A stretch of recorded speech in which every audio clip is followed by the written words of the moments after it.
Josh, a couple of years in a row you've played this team. It's not a division team. How much can you draw on that familiarity with the defense?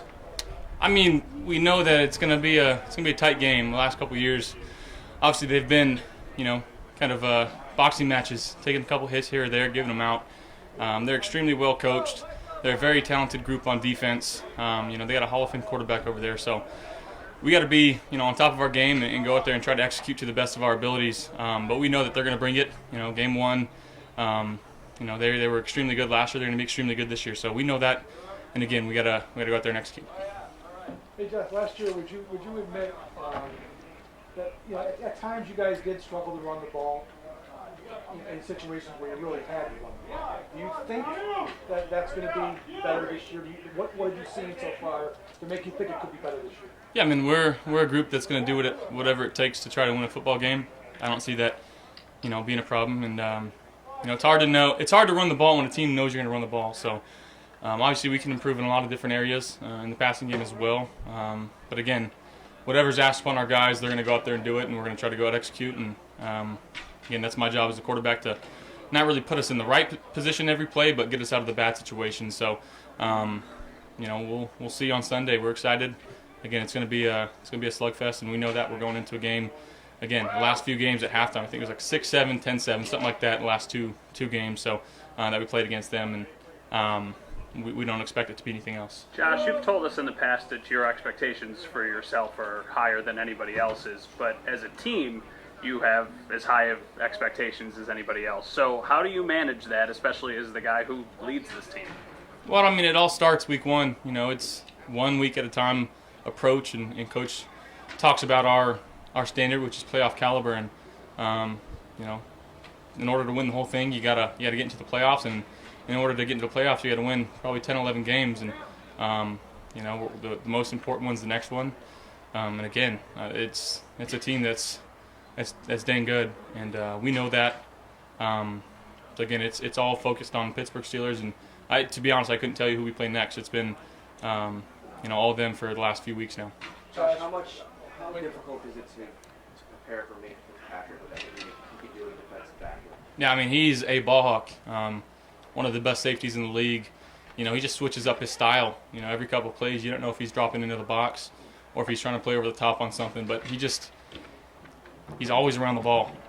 Whether it's a fumble that's forced by one of the other guys, it just seems like it's popping up right into his chest. And and when the ball's in the air, he's got as good ball skills as anybody in the league. So making sure that we're focused on where he's at, his depth from the line of scrimmage. But he's one of those guys that can wreck a game plan. So we got to figure it out early, come game time. But it's always fun playing against guys with that type of caliber and putting yourself against that test. Speaking about game records, bad news at this point. It looks like Watt might be able to play this weekend with his contract situation, according to what we told him to say today. No, I had no idea. No, but is that yeah. Challenges of Yeah, he's an unbelievable player. They got a ton of guys on that defense, man. They're just so good. So we expected it to be that, but we know that matchup's not going to be easy for us, and we got to figure out ways to try to limit his his impact on the game. There's been limited fans throughout the preseason, obviously the playoffs last year, but just the atmosphere you're expecting for Sunday. It's going to be awesome. I got to probably drive in a little early and try to beat the traffic, but to have Bills Mafia here with us this year, I know they're excited, but as players, we're equally as excited to get them back in the stands, and they'll have an impact on the game whether they think so or not.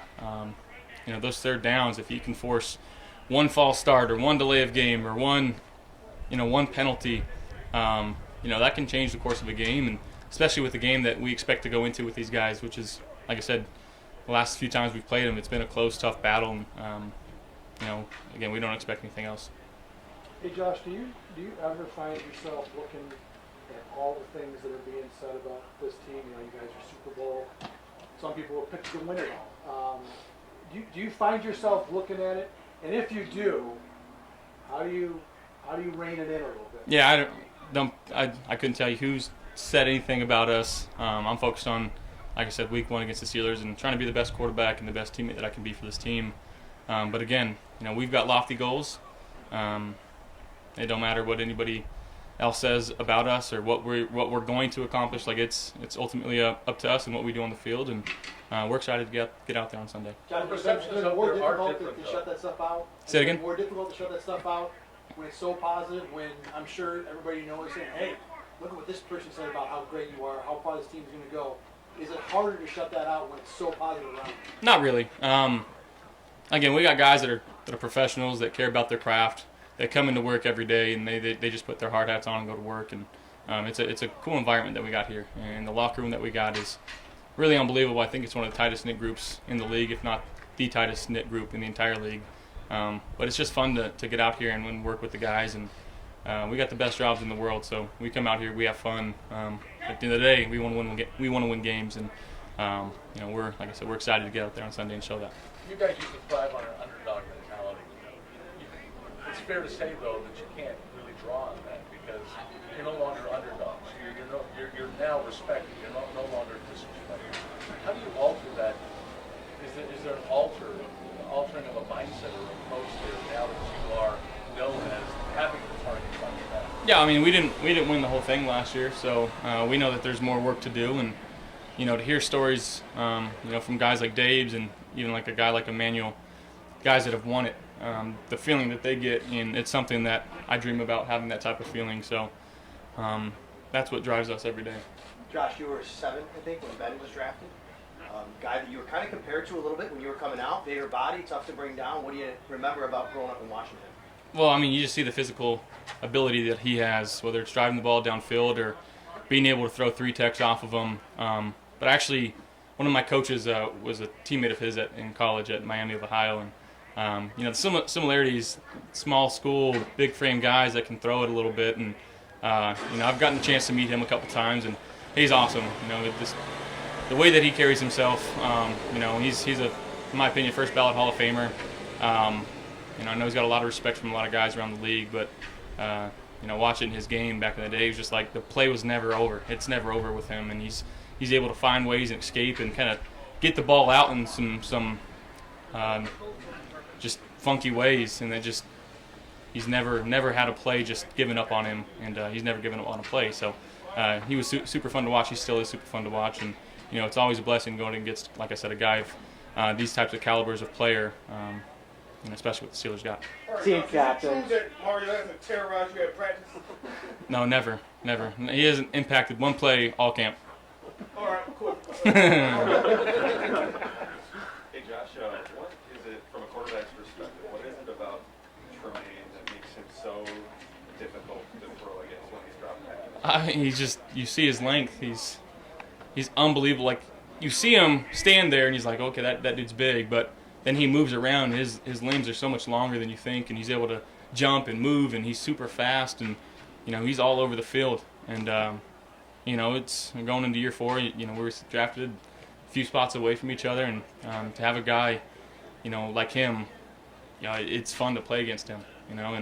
But I can see why it wouldn't be fun to play against him as well for the other teams, because he's getting smarter, and like Coach has done an unbelievable job of bringing in guys this offseason. He's been learning from them and been asking the right questions, and it's going to be fun to watch him continue to take steps and grow even more as a player this year. As his attributes, has it ever dissuaded you from making throws? Oh, absolutely, especially down in the red zone. I mean, he covers so much ground, and I can't, again, understate or overstate, I don't know what I should use there, but how fast he is. He's fast.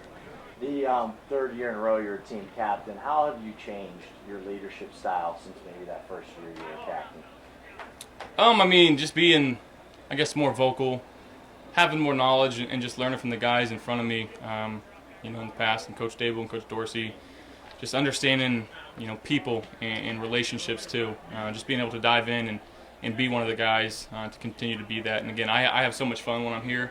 And I think I hope it rubs off on guys, and they enjoy this game as much as I do, because, like I said, it's the best job in the world. But I feel like I've stayed pretty true to who I am so far in the first few years, and I try to keep it light, but I also like to put my head down and work.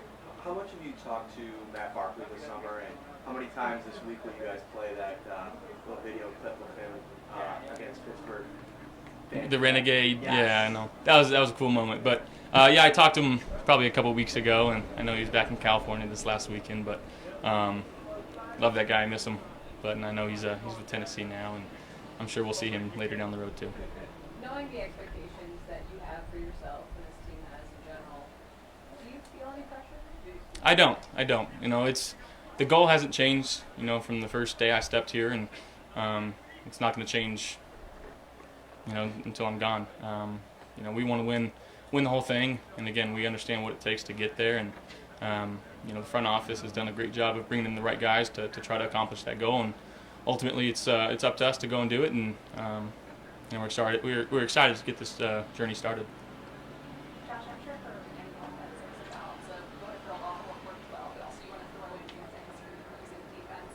Does that feel any different this year when a lot worked well last year, but teams might be watching more and more of that? Yeah, I mean, it's just Coach Dable does such a good job of incorporating different types of concepts and ideas. You know, and if it's something that we don't like, and I tell him we don't like it, it's thrown out, and we don't have to use it. You know, so he's very game plan oriented, and every week's a new challenge, and it's a different opponent, and it doesn't matter who we're playing. You know, we got to find ways to move the ball and score points, and that's ultimately the job of the offense, is score as many points as possible. So, you know, he does a really great job with that, and he's super open and down to listen to what some of the players have to say about different concepts and routes and ideas and stuff like that. And I think that's why guys love him so much, is that he wants to find new ways to get the ball to each and every guy out on the field. Josh, when you were talking, oh, go ahead.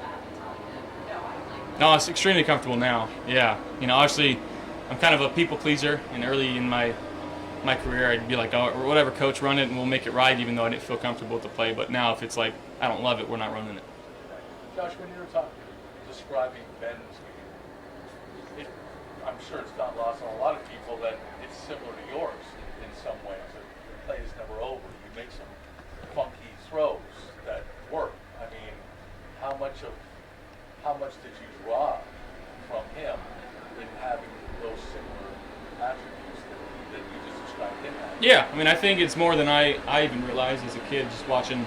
Like I said, I watched a lot of football when I was a kid, and you know, he was one of the biggest names out there and still is. But the way that he plays the game, I mean, again, like I see the comparisons of you know, where we're at physically. But again, that's a Hall of Fame quarterback, and I got some time to go before we get to that conversation of comparing me to, you know, one of the greatest of all time. So, thank you guys.